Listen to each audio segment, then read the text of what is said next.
Bismillahirrahmanirrahim. Assalamualaikum warahmatullahi wabarakatuh.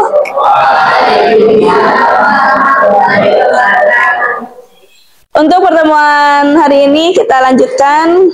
Silahkan disiapkan dulu buku Bahasa Indonesia dan LKS-nya.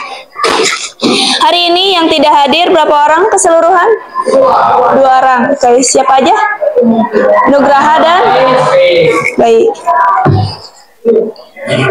Hari ini kita akan menjelaskan dan melanjutkan pembahasan mengenai teks laporan hasil observasi tentang teks deskripsi atau paragraf deskripsi dan paragraf eksposisi. Ada perbedaannya di antara dua paragraf ini yang dapat membantu kalian untuk mempermudah mencari informasi dan menggambarkan dalam sebuah teks laporan hasil observasi.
Udah nulisnya ya, kita jelaskan.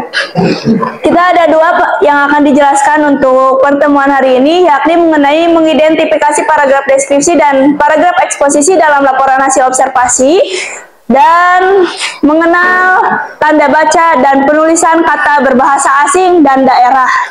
Kalau bahasa asing berarti bukan bahasa Indonesia, kalau bahasa daerah bahasa Sunda kalau daerah, kalau bahasa Indonesia itu bahasa kita. Oke, untuk pertama ini kan pengertian ya. Pengertiannya apa tadi sudah dituliskan bahwasannya paragraf deskripsi itu menggambarkan suatu keadaan secara detail sehingga pembaca dapat melihat, membayangkan, dan merasakan apa yang sedang dideskripsikan. Sedangkan paragraf eksposisi yaitu menjelaskan sebuah informasi tentang suatu hal. Nah, patokannya kalian patok kata kunci ini, kata kunci yang telah Ibu tuliskan mengenai paragraf deskripsi. Kata kunci ini apa? Oh, ternyata paragraf deskripsi itu isi teks yang menggambarkan. Otomatis ketika kalian membaca dalam laporan hasil observasi yang sifatnya terdapat menggambarkan suatu hal, maka bisa dikatakan itu paragraf deskripsi. Adapun paragraf eksposisi, kata kuncinya memberikan informasi. Nah, anak-anak gak usah bingung. Bingungnya gimana, Bu? Kita membedakannya bagaimana? Terkadang bahasa dari segi menggambarkan dan memberikan informasi itu berbeda. Kalau menggambarkan itu lebih seperti halnya kalian bisa lihat. Ada contohnya di teks yang telah Ibu berikan. Itu ada di halaman atau di teks yang Bendi di Padang sama yang ada di sepeda motor Indonesia. Bisa dilihat.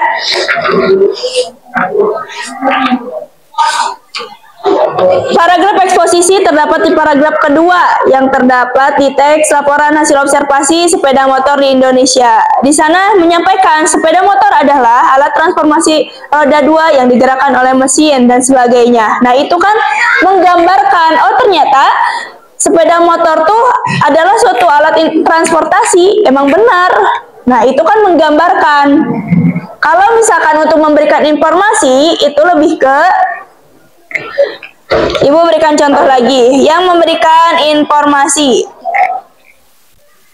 supaya kalian mudah. Yang memberikan informasi seperti halnya teks ini. Sepeda motor banyak digunakan untuk pergi bekerja karena termasuk salah satu alat transportasi yang hemat dengan bahan bakar seharga 7.800 per liter. Pengendara sepeda motor bisa menempuh jarak sejauh 47 km. Dah, bisa itu. Kenapa? Karena menyampaikan informasi, oh ternyata sepeda motor ini banyak kegunaannya dan banyak pula manfaatnya.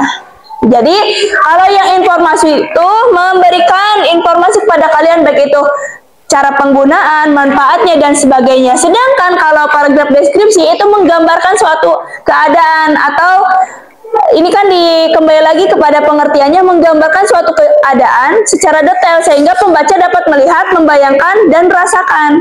Ketika kalian membaca, seakan-akan, oh, seperti halnya kalian merasakan kejadian tersebut. Itu yang disebut paragraf deskripsi. Tergambarkan.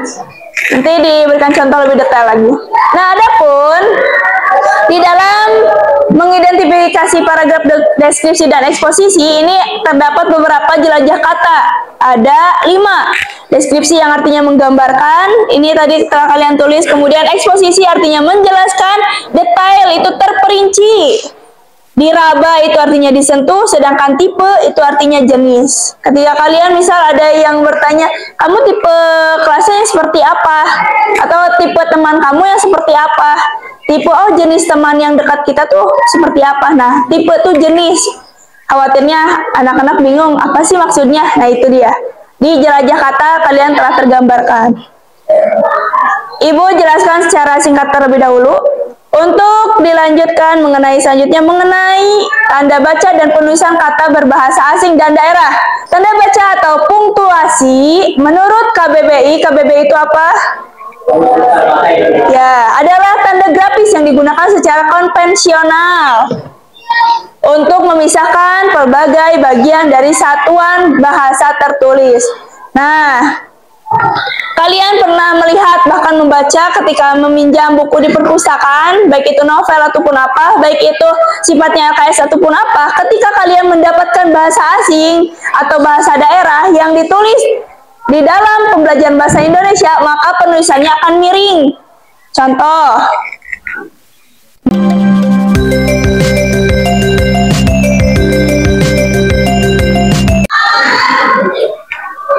Ini ya, temanku kemarin diperiksa oleh tim psikolog. Nah, kalau untuk pemiringnya mungkin kalian pernah melihat dari segi penulisan yang miring. Nah, ini kan kata yang ininya psikolog. Nah, ini penulisannya bakal miring. Sehingga temanku kemarin diperiksa oleh tim psikolog. Oh, ternyata kata yang dimiringkan itu untuk apa? Untuk menekankan bahwa itu kata yang memang jarang disampaikan atau jarang digunakan lah gitu. Istilah yang memang ketika dicari arti psikologi pasti ada artinya gitu. Jadi suatu istilah ataupun apa yang berbahasa asing, biar kalian luasa untuk mencari contohnya.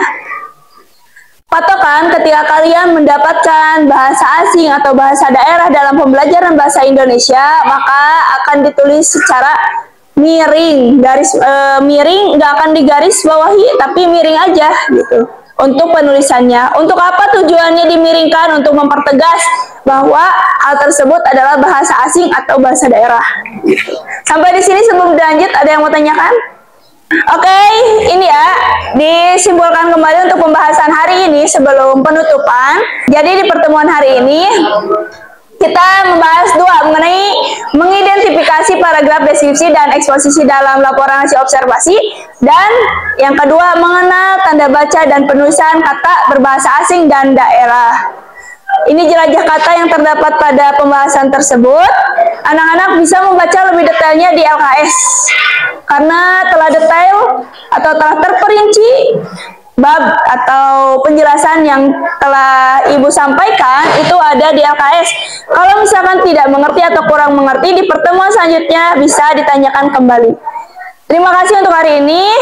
Wabillahi taufiq wal hidayah. Wassalamualaikum warahmatullahi wabarakatuh.